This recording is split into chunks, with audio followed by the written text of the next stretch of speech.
আচ্ছা, একটু আগে ওই দেবস্মিতা দেব উনি বললেন যে তোমার আমার রচনাবলী। অটোবায়োগ্রাফি হ্যাঁ। রচনাবলীর অবস্থা হচ্ছে, ওটা সবাইকে জানিয়ে রাখি, যে ওটা আমার 6টা বইয়ের সংকলন, রচনাবলীর প্রথম খণ্ড, হুম, কল্যাণী রচনা সমগ্র। তো হুম। সেটাতে আসলে আমার বইগুলো সব আউট অফ প্রিন্ট হয়ে গেছে, অনেকগুলো কবিতার বই।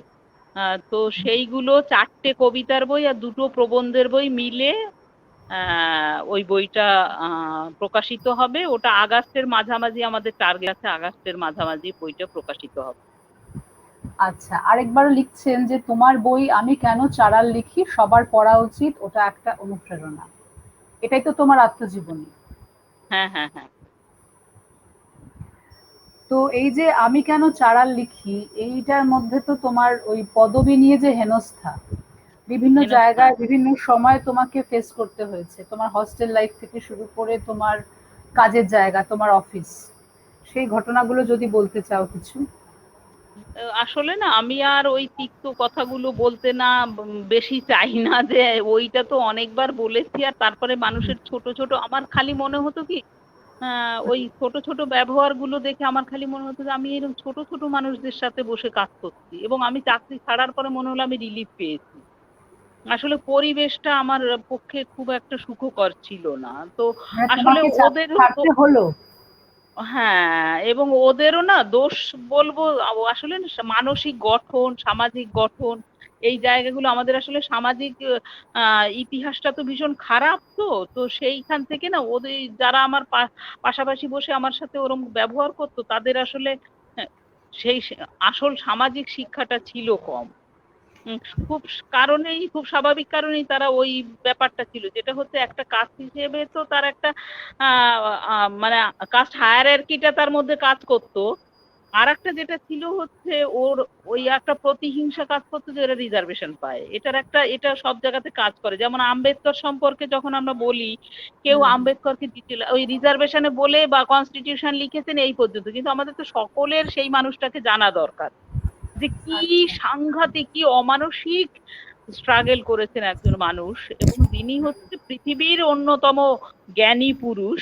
এবং শুধুমাত্র তাই না, আম্বেদকরের জন্যেই শ্রমিকের যে অধিকার, নারীর যে অধিকার, এবং এগুলো তো কনস্টিটিউশনে উনি যোগ করেছিলেন। নারীর এই যে ম্যাটারনিটি লিভ, হুম, হুম, তারপরে তাদের ম্যাটারনিটি লিভ তখন মানে প্রেগনেন্ট, মানে বাচ্চা হওয়ার 6 সপ্তাহ আগে, আগে 6 সপ্তাহ, পরে 6 সপ্তাহ হুম, হুম, ছুটি ছিল, সেটা তো তারপরে আস্তে আস্তে এলো, কিন্তু ওই রাইট গুলোকে যে ইম্পোজ করা, সেটা হুম, উনি হুম। করেছেন। শুধুমাত্র তাই না, হিন্দু কোড বিলে নারীর সম্পত্তির অধিকার, ডিভোর্সের অধিকার, সন্তানের অধিকার, এই সমস্ত গুলো উনি লড়াই তুললেন এবং উনি করার চেষ্টা করলেন। এবং সেখানে দেখা গেল যে তাকে এত বিরোধিতার সম্মুখীন হতে হলো যে উনি পদত্যাগ করলেন। 5 বছর 4 বছর ধরে সেটা ডিসকাশন চললো এবং তারপরে সেটা ইমপ্লিমেন্ট হলো। সুতরাং আম্বেদকরকে প্রতিটি নারীর, প্রতিটি মানুষের, ভারতীয়দের, অন্যান্য দেশে তো জানাই উচিত, এবং অন্যান্য দেশে যারা চর্চা করে, উচ্চশিক্ষিত মানুষ চর্চা করছে, কিন্তু আমাদের মধ্যে এত চর্চা কম, এবং এত চর্চা কম, সেটা আমাদের প্রত্যেকের করা উচিত।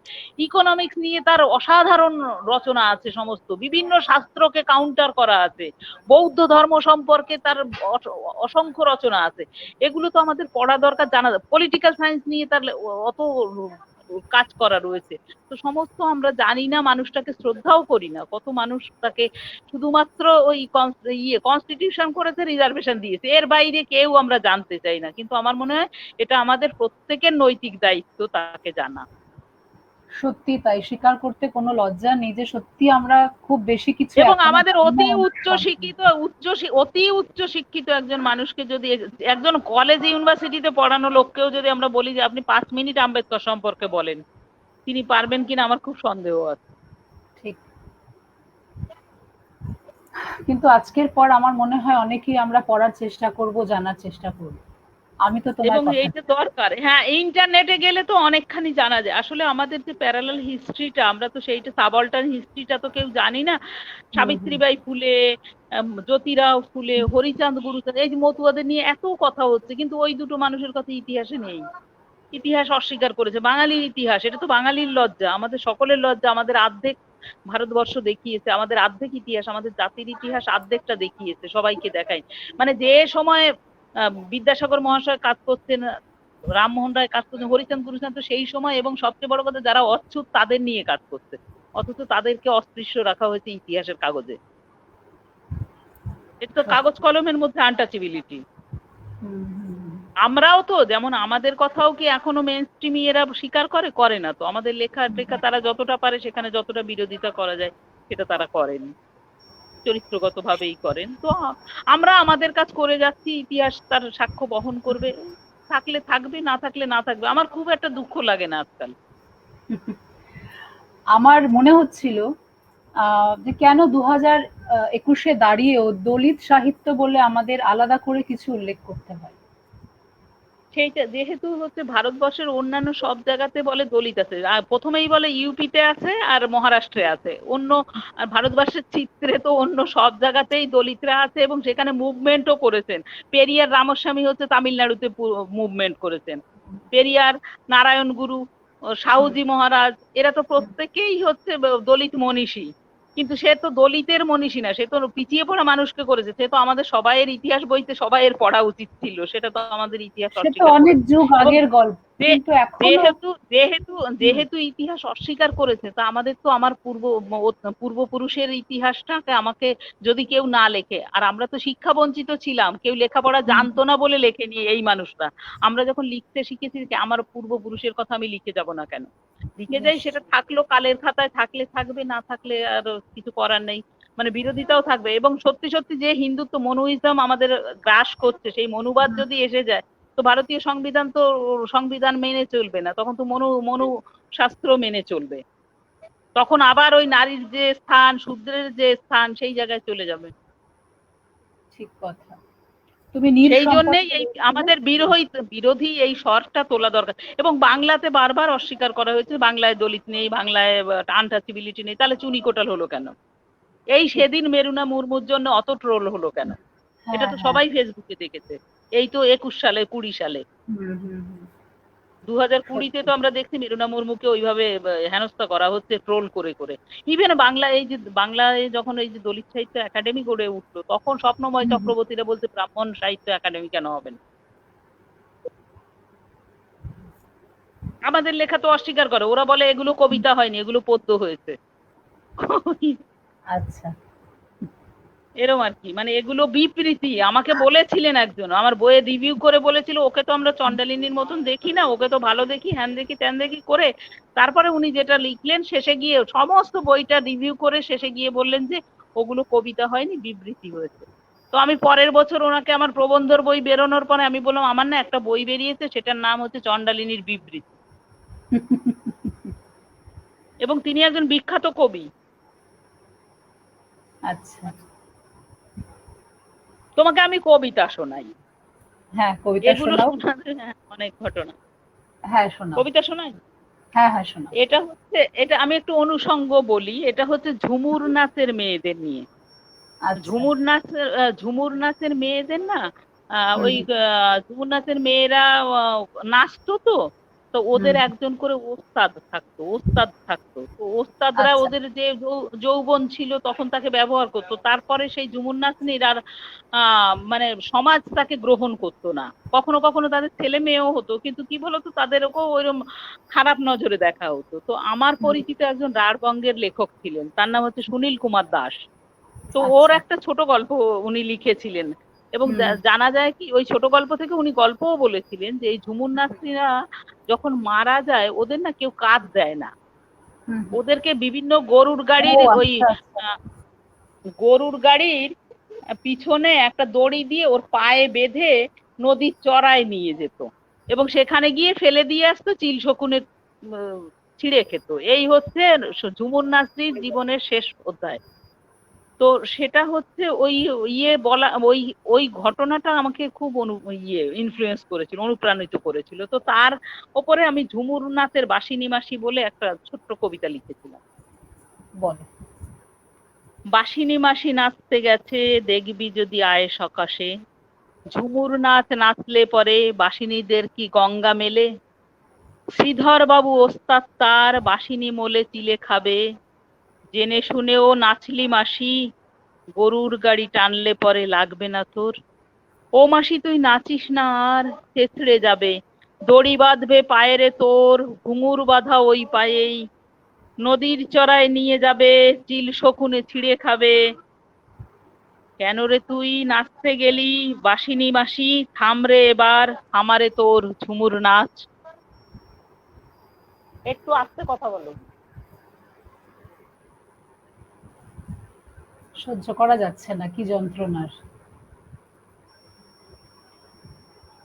তুমি নীরের কথা বলছিলে, হ্যাঁ 2003 নীড় সাল থেকে সম্পাদনা করছো এই পত্রিকায়। না 2003 না, নীড় নীড় হচ্ছে সম্পাদনা করছি 1994 95।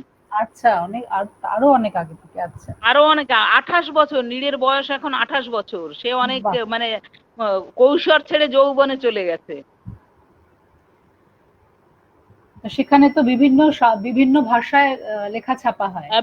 না না, হ্যাঁ বিভিন্ন ভাষার অনুবাদের লেখা ছিল দলিত সাহিত্যিকদের, তাছাড়া না বিভিন্ন ইস্যু ছিল, সেটা বিভিন্ন আহ বিষয় ভিত্তিক। সেই বিষয়গুলো ছিল হচ্ছে বিভিন্ন বিষয় ভিত্তিক ছিল। আমরা প্রথমে লোক সংস্কৃতি নিয়ে কাজ করি, তারপরে লোকনাট্য নিয়ে কাজ করি, নিঃসঙ্গতার ওপরে একটা সংখ্যা হয় স্পেশাল ইস্যু, জল নিয়ে, জলের ক্রাইসিস এই যে চলছে, এই জল নিয়ে আমরা 2005 সালে আমরা সোচ্চার হয়েছিলাম যে জল মানুষকে জলের ব্যবহারটাকে, মিষ্টি জল পৃথিবী থেকে কমে আসছে এবং আমরা এরপরে কোথায় যাব জানি না। এখন যেমন অক্সিজেন সিলিন্ডার নিতে হচ্ছে, ওই জলের সিলিন্ডারও নিতে হবে, এত ক্রাইসিস জলের উপরে, জলের পরিস্থিতি খুব খারাপ। তারপরে আমরা করলাম ওই উদ্বাস্তু একটা সংখ্যা করলাম। হুম। তারপরে তোমার যে বছর ওর ওই ইয়ে সুনামি হয়েছিল, তারপরেই বোধহয় আমি বিপর্যয়ের ওপরে একটা সংখ্যা করেছিলাম। এই শেষের দিকে আমরা গোটা 7-8 সংখ্যা করছি দলিত উইমেন রাইটিং, দলিত মহিলাদের লেখা নিয়ে। 8টা আচ্ছা, সংখ্যা বেরিয়েছে, দলিত নারীর কবিতা, দলিত নারীর ছোট গল্প, প্রবন্ধ, আম্বেদকর চর্চা, দলিত নারীর সংক্ষিপ্ত আত্মজীবনী, তারপরে বিবিধ রচনা, এই ধরনের বিভিন্ন সংখ্যা 8টা, 7-8টা সংখ্যা বোধহয় বেরিয়েছে, শুধুমাত্র দলিত মেয়েরাই লিখছে সেই জায়গায়। বাহ। আচ্ছা, আচ্ছা। আর পাঠকের সাড়া কিরকম পাও? আমাদের হচ্ছে কি বলতো, প্রচুর রিসার্চের ছেলে মেয়েরা আসে এবং আমি বললাম আমার এই দলিত নারীর সংক্ষিপ্ত আত্মজীবনী 300 কপি ছাপা হয়েছিল, আমরা নেক্সট আবার সেটাকে 300 কপি আবার চেপে নিয়েছি, মানে আচ্ছা। সেগুলো নেই। তো হুম, সেই জন্য মানে পাঠক আছে, একটা পাঠক শ্রেণী অলরেডি তৈরি হয়ে গেছে এবং হুম, আমাকে তো খোঁজ করে যে পরের সংখ্যা কি বেরোচ্ছে, তারপরে বই, হুম, নতুন বই বেরোলো কিনা। তা দেখলাম যে না, আমরা তো খুব একটা বিজ্ঞাপন দিই না, কোথাওই বিজ্ঞাপন দিই না। হুম। তাহলেও এক ধরনের পাঠক শ্রেণী আছে এবং তারা খোঁজ করে, তারা নিচ্ছে, পাঠকরা নিচ্ছে। আচ্ছা, আরো কিছু। অনুকবিতা শোনাই, অনুকবিতা হ্যাঁ, অনুকবিতা হ্যাঁ, শোনাই, হ্যাঁ, হ্যাঁ, তোমার ছোট কবিতা ছোট শুনবো। কবিতা। হুম, হুম। একটু আর কিছু কিছু কমেন্টস বলবি? পড়ে নিই। না, একটু কিছু হুম, কমেন্টস জমে গেছে, হ্যাঁ একটু পড়ে কমেন্ট নিই। পড়ে না, হ্যাঁ। ডোরা সাহা লিখছেন, ধন্যবাদ শিল্পী গোস্বামীকে এই কবির সাথে আমার পরিচয় করানোর জন্য। আহ, আহ, ধন্যবাদ আপনার, অসাধারণ লেখা, মন ছুঁয়ে যাচ্ছে। Thank you thank you. Paromita Basu লিখছেন, কি দারুণ ব্যাখ্যা দিলে তুমি কল্যাণীদি। থ্যাংক ইউ পারো। আচ্ছা। উম,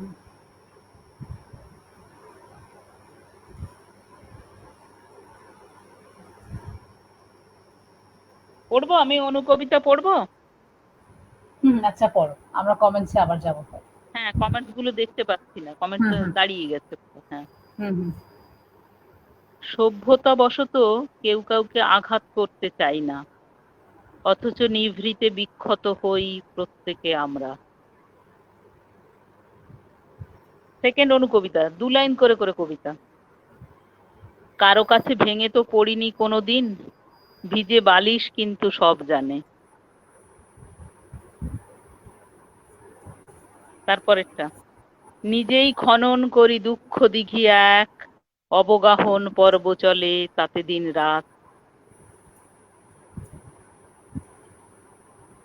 সব আগুন বাষ্পীভূত হয় হিমায়িত জলের ধারায়।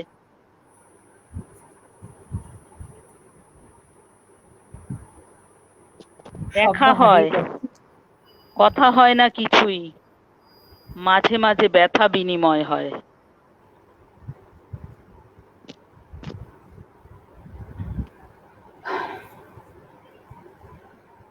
আচ্ছা। আহ,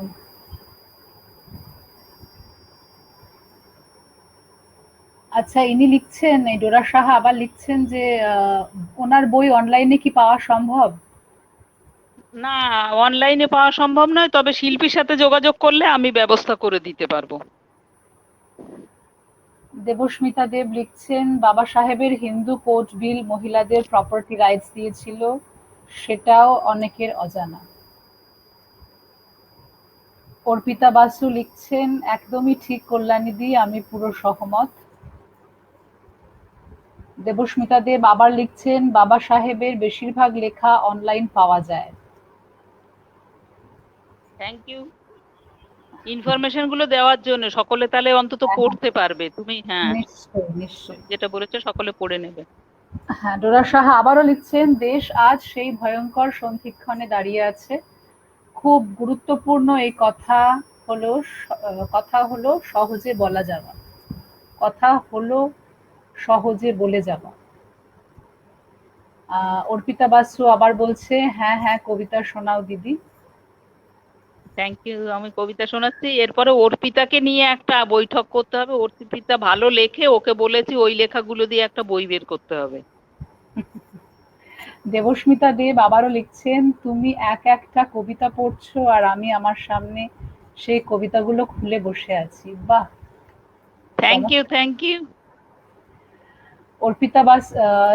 পারমিতা বাসু আবার লিখছেন, মাঝে মাঝে ব্যথা বিনিময়, কি অসাধারণ বিনিময় হয়। লিখেছো।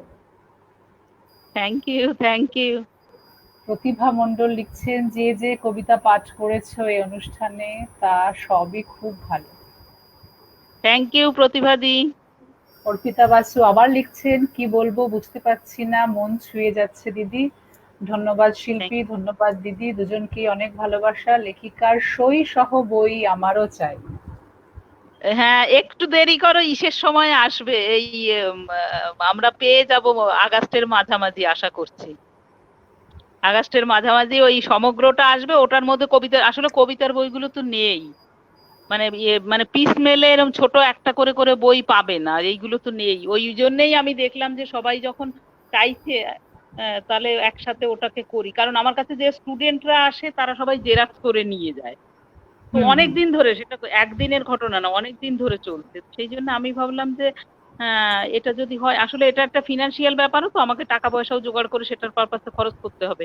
তো সেই জন্যই দেখলাম যে অনেক চেষ্টা করে এদিক ওদিক করে হয়ে যাবে, যে না হলেও একটু মানে কিছু কিছু কাটেল করতে হয়, সাজগোজ কাটেল করতে হয়, খাওয়া দাওয়া কাটেল করতে হয়, ঘোরাঘুরি কাটেল করতে হয়, তবে সেটা দিয়ে আমার প্যাশনটাকে, আমি আমার হবিটাকে করি। আমি বই বের করা, পত্রিকা বের করা, এগুলো আমি দেখেছি। আমি এটা দিয়ে আমি গয়না বানাতে পারতাম। তো সেটা আমি করি না, আমি বইয়ের পারপাসে খরচ করি। টাকা জমলেই মাথায় ঘোরে যে ওই বইটা, তাহলে এটা ওই বইটার পারপাসে এটা খরচ করা যাবে। এটা আমি মানে বহুকাল ধরেই, ধরো এই 27-28 বছর বই বিয়ের সাথে একেবারে ওতপ্রোত জড়িত। তো যখনই হাতে দুটো পয়সা পাই তখনই মনে হয় যে ওই বইটার পারপাসে দেখি কাজ করা যায় কিনা। আমি কবিতা পড়ি, অনেক বকছি। পড়ো। পড়ি এই হুম চন্ডালিনী হুম। ভনের 14 নম্বর। হুম হুম। এখনো রাত্রি আসে তোমার উঠোনে, বিহঙ্গ গাহেনা গান। তুমি করো নীরব পূজন, আপন অস্তিত্বে নিমগ্ন। স্বর ভাসে তালহীন, রাতের আধারে জোনাকি যে আলো জ্বালে। শব্দহীন তার মাঝে ভেসে যায় সকল চিন্তন। এমন রাত্রিও তো নীরবে রচনা করে আরব্য রজনী সম গল্পের পাহাড়। তুমি তার পাদদেশে চোরে খাওয়া মেষ, আজীবন রাত্রি আর নীরবতার গড় উপনিবেশ। তোমার শব্দের পরে দাঁড়ায় যে আছে, তারে তুমি টেনে এনে বিছানায় নেছে করেছো রচনা এক শব্দ ভান্ডার। তার মাঝে মাথা কোটে শব্দ আর শব্দহীনতা। অপূর্ব। আচ্ছা, দেবস্মিতা দেব লিখছেন যে বনচণ্ডালীর গাথা তো কোথাও পাবলিশ হয়নি, রচনাবলিতে সেটাও থাকবে তো? না না না, ওটা পাবলিশ হবে পরে বই আকারে, কারণ ওটা প্রায় 50টা 40টা কবিতা হয়ে গেছে। ওটা আর গোটা 10-12 হলে পরে ওটা বই আকারেই বেরোবে। আচ্ছা, এই যে ওটা বিপুল বনচন্ডালী। বিপুল চাহিদা তোমার বইয়ের, এত রিসার্চার্স বলো, স্টুডেন্টস বলো, তারা তোমার বই খোঁজে, তো কেন কোনো পাবলিশার এগিয়ে আসেন না? এটা দলিত সাহিত্যের দুর্ভাগ্য। আমার শুধু নয়, বেশিরভাগ দলিত সাহিত্যই এখানকার পাবলিশিং হাউস গুলো ছাপে না। মানে মানে ইনস্পাইট অফ মার্কেট, তাও তারা ছাপে না। ওখানেই একটা রাজনীতি আছে আর কি। দলিত সাহিত্য তো শুধুমাত্র নিছক সাহিত্য নয়, সেটা একটা সমাজ বিপ্লব। তো সেই জন্য সেটার সাথে তো একটা আলাদা রাজনীতিও কাজ করে। সুতরাং সেইটা না, এখনো আমাদের ওই মানে সাইলেন্ট কাস্টিজমটা আছে। তো মানে পলিটিক্যাল পাওয়ার চেঞ্জ হতে পারে সেই আতঙ্ক থেকে ওই পাবলিশিং হাউস গুলো, তাদেরও তো একটা ইউনিয়ন আছে, তাদেরও একটা অ্যাসোসিয়েশন আছে। তো তারা যেহেতু মানে যে যখন যে পলিটিক্যাল পার্টি আসে সেরকম ভাবে হয়তো কাজ করে, বা দলিত সাহিত্যকে ওইভাবে করে। থাক, কবিতা তুমি তো বলি। আমি আসলে চলে যেতে, বারবার দলিত সাহিত্য এই শব্দটাই শুনতে যেন ভালো লাগছে না। হুম, হুম, অথচ পড়ো। আমরা বাধ্য কিন্তু আর কি নির্মম সেই লড়াইটা সত্যি করতে। আছে, নির্মম সেই সত্যি। লড়াইটা করতে করতে এত দূর এসেছি। এবং তোমাকে একটা কথা বলি, তখন আমি একা বলতাম, তো এখন কত পপুলার হয়েছে, কত মানুষ বলছে, লিখছে, রিসার্চ করছে। আমি তো এটা চাইনি। আমার নিজের অভিজ্ঞতা, আমার টেবিলে আম্বেদকরের ছবিওয়ালা বই দেখে ছিটকে চলে গেছে, ওরে বাবা এরম বলে। সেই টেবিলেই 10 বছর পরে এসছে একজন ইউনিভার্সিটি কলেজের প্রফেসররা যে দলিত হুম, সাহিত্যের কি কি বই বেরিয়েছে ওইগুলো আমার লাগবে দিন। তিনি চলে যাওয়ার তার 3 বছর পরে তার স্টুডেন্টরা খোঁজ করতে এসছে। হুম, আমার অ্যাচিভমেন্ট এখানে, ওই প্রথমে থুতু দিয়েছে, তারপরে ফুল দিচ্ছে। ওই বললো না, সেই একজন বলতো ভিক্ষে না ছাই দাও, ছাই দেবো, তা সে ভিখারি বলেছিল দিতে দিতে হাত আসুক। তো ওই ওই ওইভাবে ওই হাত এসছে। হবে, কাজ করলে পরে তার একটা ফল হয়, সেটা পজিটিভ নেগেটিভ দুটোই হতে পারে। কবিতা বলি। হুম, বলো। আমি চলে যেতে পারি বহুদূর, আজন্ম লালিত দুঃখ নিয়ে। প্রাণের পরশ থেকে বহু দূরে চলে যেতে পারি। বিপাশার তীরে তীরে বপন করেছি তারে। প্রশান্ত সাগরে ভেসেছি সাদা বালি হাঁস হয়ে। বুকের দহন ধুয়ে যাব বলে দূর মেরু দেশে চলে গেছি, সিন্ধু ঘটক আর শিলেদের সহবাসে। চলে যেতে পারি বহু দূরে, আজন্ম দুঃখ নিয়ে।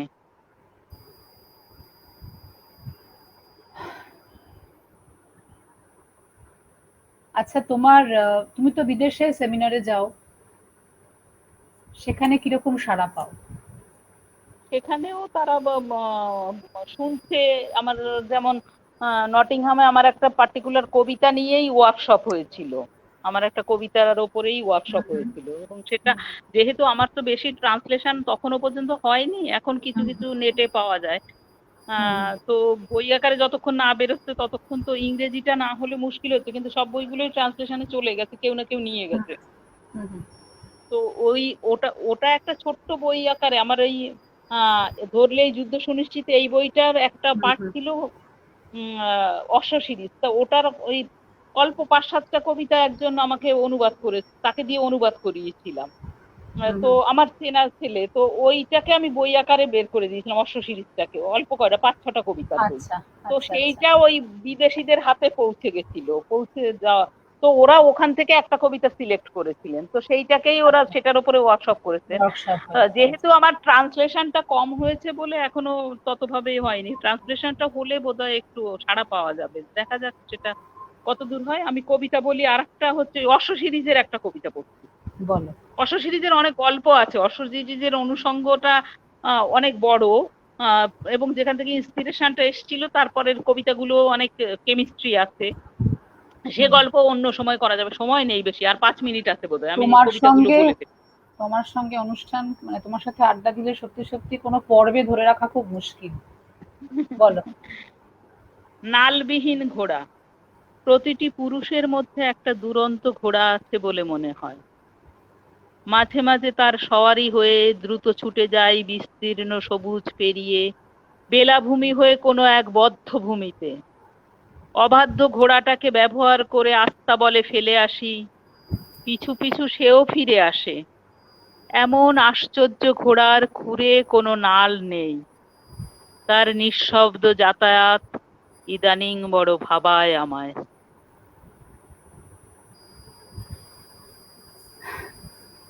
তুমি তো একজন লেখকের কথা বললেন যিনি বলেছিলেন যে তোমার কবিতা কবিতা হয়নি, বিবৃতি হয়ে গেছে।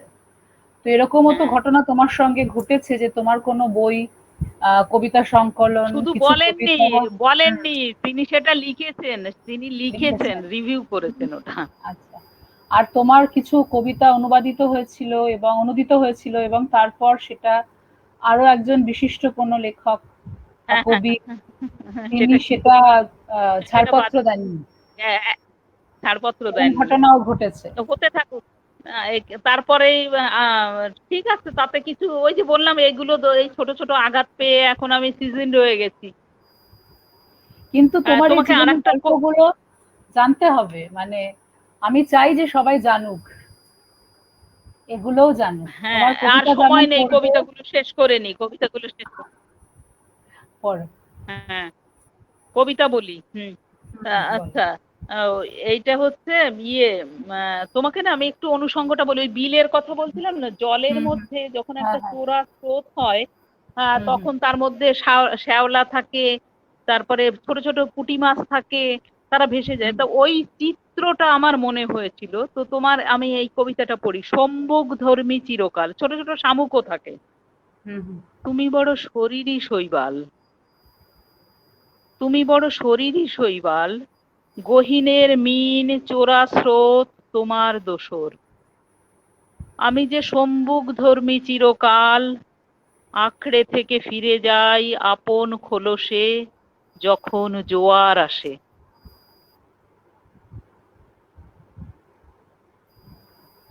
অপূর্ব। তোমার বই, উম, তোমার আত্মজীবনীমূলক লেখাই হোক, তোমার বিভিন্ন নিবন্ধ হোক, প্রবন্ধ হোক, পড়তে পড়তে একটা জিনিস খুব মনে হয় জানো যে ভীষণ অকপট তুমি। মানে আমরা অনেকেই যেটা অনেক বলে ফেলি, যেটা বলতে গিয়ে বলিষ্ঠ করে হয়তো লেখা হয়, ভাববো, বাধা, হ্যাঁ, হ্যাঁ হ্যাঁ হ্যাঁ, বলতে গিয়ে হয়তো আঘাত ভাববো না, এটা কি। সেজন্য আমাকে না না, আমাকে একটু একটু আঘাতের মধ্যে দিয়েও যেতে হয়েছে, সেটাও আছে। তার মধ্যে মানে আমরা তো আসলে ওই লড়াই করার একটা মানসিকতা ছিল, তাকে কিছু তোমাকে খেসারত দিতে হবে, সেসব তো থাকে, তাও বলে গেছি। ওই মনে হয়েছে, সেই দেখা যাক। যন্ত্রণাই এই তোমাকে কবিতাটা শিখিয়েছে এই কবিতা আরো অকপট হ্যাঁ, হতে।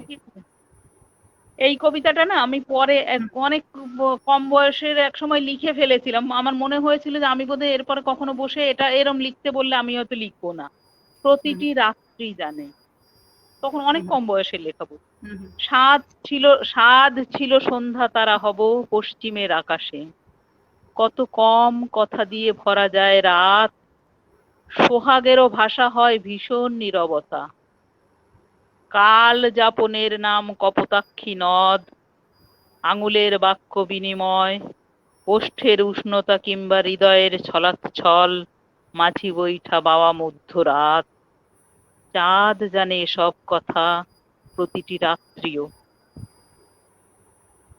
অপূর্ব। আচ্ছা, তোমার সমগ্র তাহলে আমরা পাচ্ছি আগস্ট মাসের আহ, মাঝামাঝি চুনি কোটালের মাঝামাঝি।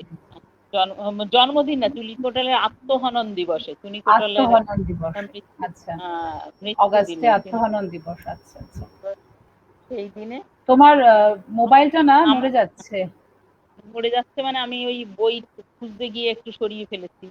হ্যাঁ, এবার এটাও আমার খুব প্রিয় কবিতার একটা। এটা হুম, হচ্ছে ওই লালগড় টালগড় যখন চলছিল, আন্দোলন চলছিল, যদিও আন্দোলনটার বিরোধিতা করা হয়েছে এক জায়গাতে, কিন্তু আমার মনে হয়েছে ওদের এটাও জানা দরকার। শুধু বিপ্লবের কথা বলে তো, হুম, মাওবাদী বিপ্লব হচ্ছিল, তাতে আমার হুম, সমর্থন অনেকটাই আছে, কিন্তু তাহলেও আমার যে জায়গাটা আটকে ছিল আমার কবিতায় আমি বলে ফেলেছি, সেটা হুম, কন্ট্রাডিক্টরি। হাপরের পাশে শুয়ে শুয়ে হাতুড়িয়ার জ্বলন্ত লোহার প্রলাপ শুনেছি, হুম।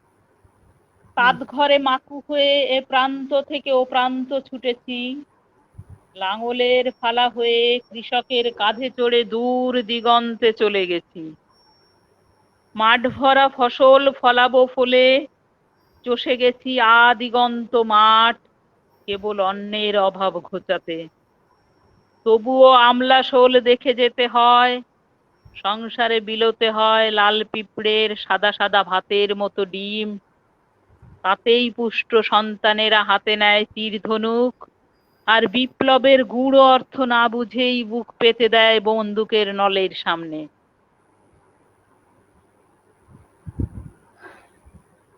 আচ্ছা, তোমার আর কোনো নতুন প্রজেক্টের খবর দেবে আমাদের? না, ওটা সিক্রেট। আচ্ছা, ওটা থাকুক, ওটা আসুক খবর। না, আরো ওই একটা ভালো এগ্রিমেন্ট খবর। হয়েছে সে পর্যন্ত বলা যায়। আচ্ছা, যারা বুঝতে পারলেন না কথাটা তাদের জন্য বলি যে আরো কিছু ভালো জিনিস কল্যাণীদির তরফ থেকে আসতে চলেছে ভবিষ্যতে আমাদের সাহিত্যের সম্পদ। না হয় সেটা যখন কল্যাণীদি চাইবেন তখনই আমরা জানবো। আর আগামী দিন নিয়ে তোমার স্বপ্ন? আমার স্বপ্ন মানে লিখে যাওয়া। আমার কলম ছাড়া আমার কোনো অস্ত্র নেই, সুতরাং ওই অস্ত্র দিয়েই আর কি আমার কারণ আমি তো বেশি কিছু, অনেক সময় রাগ হয়, কান্না পায়, দুঃখ হয়, তো সেটা দেখলাম ঝরানোর, আমি তো কাউকে মারতে পারবো না, গুলি করতে পারবো না, তো কলমটা তো চালাতে পারবো। আমার, আমি কোথাও একটা বোধহয় ওটা লিখেও ছিলাম যে আহ, আমি উম, ইয়ে ওই কলমের কথাটা আমি বলি, কলমের কথাটা বোধহয় বলা দরকার। আর একটা কবিতা বলি, আর একটা কবিতা, কি আমি কি একটা কবিতা বলার সময় পাবো? হ্যাঁ, হ্যাঁ, বলো।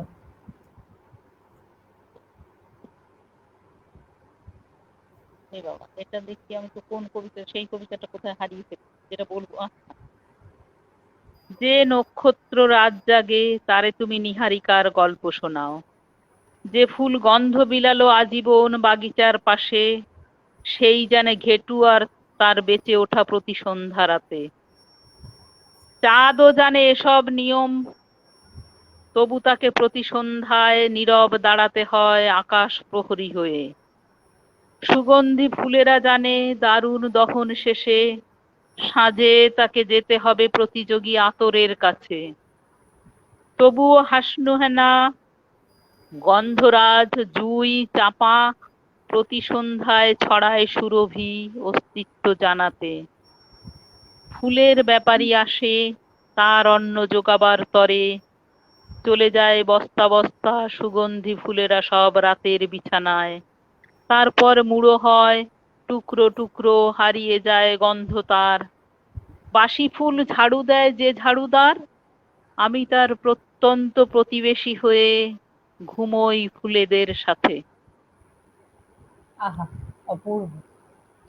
মফিজুর রহমান লিখছেন, আপনার প্রতিবাদী কোনো মুহূর্তের ঘটনা বলুন। ওই যে সেটা আমরা করেছিলাম, আমি তো একটা লং টার্ম করেছিলাম, মানে 3-4 মাস আমরা বিভিন্ন অর্গানাইজেশনের ইয়ে করেছিলাম, মানে গভর্নমেন্ট সেক্টরের এসসি এসটি অ্যাসোসিয়েশনের সেক্রেটারি মেম্বারদের নিয়ে তারপরে national commission for scheduled caste আমরা ঘেরাও করেছিলাম, সেটা ডেমনস্ট্রেশন দিয়েছিলাম আর কি সেখানে। তো সেটা হয়েছিল 2008-এ, যখন এয়ারপোর্ট অথরিটি অফ ইন্ডিয়া ইয়ে প্রাইভেটাইজড হচ্ছে, সে সময় ওখানকার সেক্রেটারি, যে মানে এসসি অ্যাসোসিয়েশন সেক্রেটারি যে ছেলেটি, সে পোস্টারিং করেছিল যে প্রাইভেট সেক্টরে রিজার্ভেশন দিতে হবে, তো এইটা তার অপরাধ। তো তাকে ওই পোস্টারের সামনে কান ধরে উঠবোস করিয়েছিল। এটা বেশি আগের কথা নয়, 2008 সাল টালের নাগাদ, তখন আমাদের বামফ্রন্টের শেষের দিকে। তো এবং শুধু তাই না, কান ধরে উঠবোস করানোতেই শেষ হয়নি, সেকেন্ড দিন ওকে 8-10 বা 10-12 জন মানে ওই কন্ট্রাকচুয়াল লেবাররা দের দিয়ে আর কি পিটানো হয়েছিল। ওকে মোটরসাইকেলের না বাইকটা রেখে যখন নেমেছে, ওকে ধরে ঘিরে ধরে পিটিয়েছিল। তো ছেলেটা পরে ভয়ে অফিসে যেতে পারছিল না, অনেক কিছু হচ্ছিল। তখন আমি দেখলাম যে ও সবার কাছে ঘুরে বেড়াচ্ছে, এর ওর কাছে যাচ্ছে সাহায্য নিতে, কিন্তু সেভাবে কোনো সুরাহা, কেউ সুবিচার পাচ্ছে না। তখন আমার মনে হলো যে এই ছেলেটি অ্যাসোসিয়েশন সেক্রেটারি, একে যদি মারে এরপরে তো একটা সাধারণ ছেলেকেও মারধর করবে। তখন আমি একটু ইনিশিয়েটিভ নিয়ে বিভিন্ন লোকজনের সাথে যোগাযোগ করলাম, তখন তাদেরকে নিয়ে আমরা ওই SC ST association, SC commission, scheduled caste commission যেটা ময়ূখ ভবনে আছে, ওটাতে আমরা ডেমনস্ট্রেশন দিলাম, এবং সেখানে প্রায় 1002 লোক মতন জমায়েত হয়েছিল, এবং বিভিন্ন অর্গানাইজেশন থেকে তারা প্ল্যাকার্ড নিয়ে, মানে খবর শুনেও অনেকে রেসপন্স করেছিলেন। আর একটা হয়েছিল আমার ডিপার্টমেন্টে, এবং তারপরে আমি চাকরি ছেড়ে দিয়ে বেরিয়ে আসি। সেটা তো আরো, সেখানে ওই ম্যানিপুলেশন হচ্ছিল, যেটা রোস্টার পয়েন্টের ম্যানিপুলেশন, সেটা নিয়ে আমি অনেক চিঠিচাপাটি লেখালেখি করি বিভিন্ন জায়গাতে। তো তারপরে যা হওয়ার আর কি, সেটা কিছু কিছু কাজ হয়েছিল, কিন্তু যেটা হয়েছিল আমি ভীষণ টার্গেটেড হয়ে গেছিলাম সেটা। যেমন অ্যাডমিনিস্ট্রেশনের টার্গেট হয়েছিলাম, আর যেহেতু আমি ইন্ডিভিজুয়াল করেছিলাম সেখানে ইউনিয়নও অসন্তুষ্ট হয়েছিল, অ্যাসোসিয়েশনও অসন্তুষ্ট হয়েছিল। সুতরাং আমি দেখলাম যে জায়গাটাই, আমার নিজের জায়গাটাই আমি ভীষণ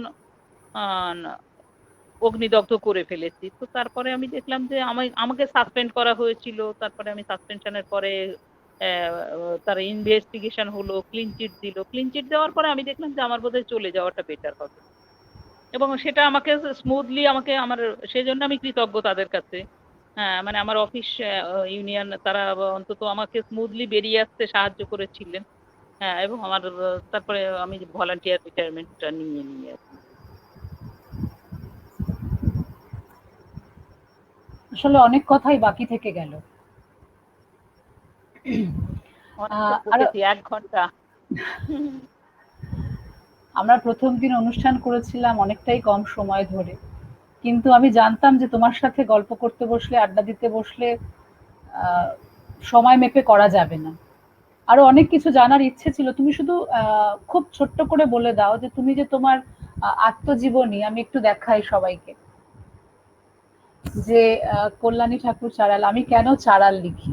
তো এই যে এটা তো তোমার প্রতিবাদী সত্তার একটা প্রকাশ। একটা শব্দ ব্যবহার করি আমি, একদম হ্যাঁ, প্রতিবাদী, একদম প্রতিবাদ স্বরূপ। যেহেতু অ্যাবিউজিং ওয়ার্ড আমরা বলে বলে অভ্যস্ত, তো এটা আমি গালে থাপ্পড় দিয়া, মানে আমরা সোকল ভদ্রলোককে আমি গালে থাপ্পড় দিতে হলে তাকে ওরম বল। আমরা যেমন খুব অনায়াসে বলি না, একদম চামারের মতন দেখো অবস্থা, চুরি চামারি। চামারি তো একটা হ্যাঁ, হ্যাঁ, হ্যাঁ, পেশা, পেশা চামারি একটা পেশা। তার মানে যে চামার সে খারাপ লোক, সে চোর। ঠিক। চুয়াড়, চুয়াড় বলে, চুয়াড় বলার বিদ্রোহ সময় ভাবেই হয়েছিল। না। এবং হুম। চুয়াড়ও গালি হিসেবে ব্যবহার করে, চুয়াড় বিদ্রোহ হয়েছিল। এবং এটা হচ্ছে বাউরিরা ক্লেম করে যে দে আর চুয়াড়, তারা আগে চুয়াড় ছিলেন। তো তাদেরকে ওই আমরা শব্দগুলোকে অ্যাবিউজিং ওয়ার্ড বলি। চাড়াল বললে পরে কিরকম গালি দেওয়া, চাড়ালের মতো না ইয়ে। তো ওইগুলো আমি আমার অফিসে সবসময়, চাষার মতো হাত পা, আরে চাষা না থাকলে তো আমার পেটই ভরতো না, আমার অন্নই জুটতো না। ঠিক। সেই জন্য মানে আমাদেরকে একটু শালীন হতে হবে। আমার ঠিক। প্রতিবাদ সেখানে, আমাদের শালীনতা, সম্মান করা, মানুষকে সম্মান আর একজন আমাদের এই এক বন্ধু শ্যামল বেরা এর মধ্যে দিয়েছে, খবরের কাগজে দিয়েছে যে ডোমের চাকরিতে কতজন ইঞ্জিনিয়ার, কতজন হ্যাঁ, কতজন হ্যাঁ, এরম হ্যাঁ। হুম, অ্যাপিল করেছে, তো সেটা হুম, ফেসবুকে ঘুরছে।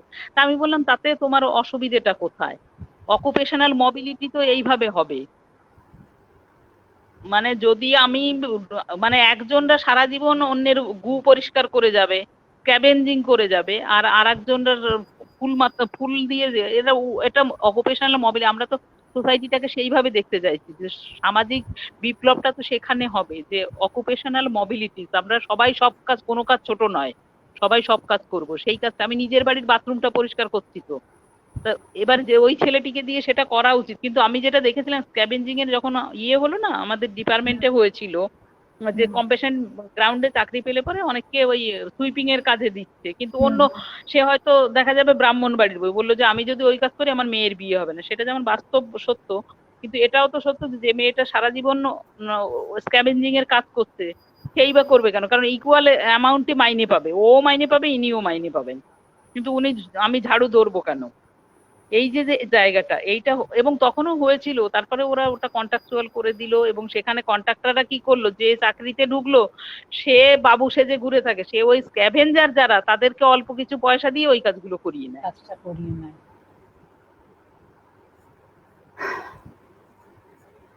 আরো একটা অসাধারণ জীবনের গল্প আমরা শুনলাম। অবশ্য শোনা অনেকটাই বাকি থেকে গেল। আমরা জানি যে দলিত কোনো মানব গোষ্ঠী হতে পারে না, যদি হয় সেটা আমাদের সকলের লজ্জা। আশা করি খুব শিগগির এই অন্ধকারও কেটে যাবে, মানবতার আলোয়, মানবিকতার আলোয়, মানসিকতা বদলের আলোয়, নতুন চিন্তার আলোয়। এক টুকরো আকাশ আজ সেই আলোর স্বপ্ন দেখালো। ধন্যবাদ কল্যাণীদি, তুমি এত ব্যস্ততার মধ্যেও এতটা সময় দিয়েছো, আমাদের সাথে কথা বলেছো। যা জানা এবং বাকি আমি থেকে থাকতে গেল। পেরে আমারও অনেক কৃতজ্ঞতা, তোমাকে অনেক ভালোবাসা। এবং আমি যে লাইনটা ঠিক ঠিক মতন পেয়েছি এটা খুব ভাগ্যের। আমি খুব ভয় পাচ্ছিলাম যে আমি লিঙ্কটা পাবো কিনা, এবং আমার কথা নাকি সবসময় ব্রেক হয়ে যায়, ভেঙে ভেঙে যায়। মানে যতবার আমি মিটিং করি কিছুই সবাই আমায় গালি দেয় আমার। সেটা যে হয়নি, সেই যান্ত্রিক বিভ্রাটটা যে হয়নি, সেটা খুব, যন্ত্রকে ধন্যবাদ, তোমাকেও ধন্যবাদ।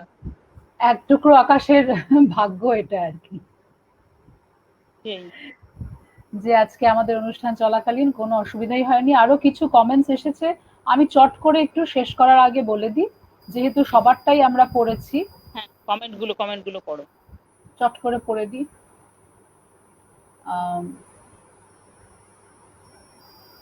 অর্পিতা বাসু লিখেছেন যে ঝুমুর নাচ এত কিছু জানতাম না গো, কষ্ট পেলাম। প্রতিভা মণ্ডল লিখেছেন যে উচ্চবর্ণ লেখকদের লেখা ইতিহাসে তথাকথিত নিম্নবর্গীয় মহৎ মানুষদের স্বীকৃতি দিতে অনীহা দেখিয়েছে, তার বিপরীত স্বীকৃতির দাবির জন্য অবশ্যই আওয়াজ তুলতে হবে। Paromita thank Basu you. লিখছেন কবিতা পড়ো। আর সময় নেই গো সোনা। আছে কি আর সময়? দাঁড়াও, আরো কিছু কমেন্টস মাঝখানে কতগুলো অপ্রাসঙ্গিক, মানে আনওয়ান্টেড কতগুলো মেসেজ কেউ একটা করছেন, এটা অনুষ্ঠানের সাথে কোনো সম্পর্কই নেই। আচ্ছা, দেবস্মিতা দেব, মলয় গাঙ্গুলি লিখেছেন কল্যাণীদি আপনার বিষয়ে জানার খিদে রয়ে গেল, শুধু সময়ের কারণে পরে আবার একটা অনুষ্ঠানের জন্য অপেক্ষায় রইলাম। দেবস্মিতা দেব লিখছেন কল্যাণীদি নিজেও খুব স্ট্রেট ফরওয়ার্ড, ওনার লেখাও সেরকম। অর্পিতা বাসু লিখছেন বাহ। মলয় গাঙ্গুলি আবারও লিখেছেন সত্যি সুন্দর অনুষ্ঠান শিল্পী। অর্পিতা আবারও লিখেছে যে ও হ্যাঁ, একদিন শিল্পীর সাথে তোমার সুন্দরবন আকাশ নদীর গল্পও শুনবো, প্লিজ বলো, এক ঝটকায় মন ভালো হয়। হ্যাঁ, সুন্দরবন সত্যি সুন্দর, এবং আমি পালিয়ে যেতাম তো এক সময়, পালিয়ে চলে যেতাম। দেবস্মিতা দেব লিখেছে যে চণ্ডালিনীর ধনে অনেক ভূমিকাতে বলেছিলে তোমার রাগ কান্না কলমে প্রকাশ পায়। Thank you. তুমি যে একেবারে আগা পাঁচতলা পড়ো, এজন্য তোমাকে অনেক ধন্যবাদ। এটাই বোঝা যাচ্ছিল। অমরেশ সর্দার জানিয়েছেন অনুষ্ঠানটা খুব ভালো লাগলো। আহ, অর্পিতা থ্যাংক বাসু ইউ। লিখেছে ঠিক দিদি, শালীনতা থাকাটা খুব দরকার। শিল্পী খুব সুন্দর অনুষ্ঠান হয়েছে, দিদি তো আমাদের সকলেরই প্রিয়। মাঝখানে মাঝখানে কতগুলো আনওয়ান্টেড মেসেজ ঢুকে গেছে, যাই হোক, সবাইকে ধন্যবাদ যারা অনুষ্ঠান দেখলে এতটা সময় ধরে এবং কমেন্টস করলে আমাদের উৎসাহ দিলে। তারা প্লিজ সময় সুযোগ মতো অনুষ্ঠানটা শেয়ার করো, যাতে তোমাদের আরো অনেক অন্যান্য বন্ধুদের কাছেও এই গল্প পৌঁছে যায়। কল্যাণীদি, আচ্ছা, পিয়ালি বোস সোম তিনি লিখেছেন খুব ভালো লাগলো, এক্ষুনি একটা thank message. You. Thank you. Thank you. আচ্ছা, যাই হোক, ভালো লাগলো আড্ডা দিতে, তোমার সাথে সবসময় লাগে। আহ, যা জানার বাকি রয়ে গেল, খুব শিগগিরই আবার তোমার সাথে দেখা করে এরকমই আড্ডায় আবার বাকি কথা হবে। ততক্ষণ ভালো থেকো। তোমরা সবাই ভালো থেকো, যারা শুনেছেন সকলকে আমার ধন্যবাদ, এবং কমেন্টের জন্য সবাইকে আমার ভালোবাসা। Thank you. সবাই ভালো থাকবেন। সবাই ভালো থাকবে।